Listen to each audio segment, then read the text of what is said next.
আজকের ব্লগটা একদম অন্যরকম হতে চলেছে। আজকের ব্লগটা হলো রবিবার স্পেশাল পান্তা ভাতের ব্লগ। দেখতে পাচ্ছ পান্তা ভাত নিয়ে বসে গেছি, এক হাঁড়ি পান্তা ভাত। তার সাথে আছে লঙ্কা ভাজা, ডিম ভাজা, আলু ভাজা, পেঁয়াজ, কাঁচা পেঁয়াজ আলু ভাতে মাখলাম সুন্দর করে শুকনো লঙ্কা আর তেল ভাজা দিয়ে।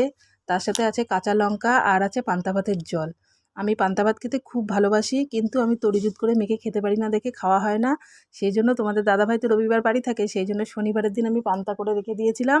রবিবারের দিন তোমাদের দাদাভাইয়ের হাতে মাখা খাবো, তাই ও এত সুন্দর করে ভাত মাখে যে আর অন্য কিচ্ছু লাগে না। মাছ মাংস ফেলেও এটা খাওয়া যাবে। আর আমার ছেলে, ও কিন্তু আগেই খেয়ে গেছে। আমি আমার ছেলে আমরা দুজনাই খুব ভালোবাসি, ও আগে খেয়ে চলে গেছে। আর তারপরে আমরা দুজনে এখন খাচ্ছি।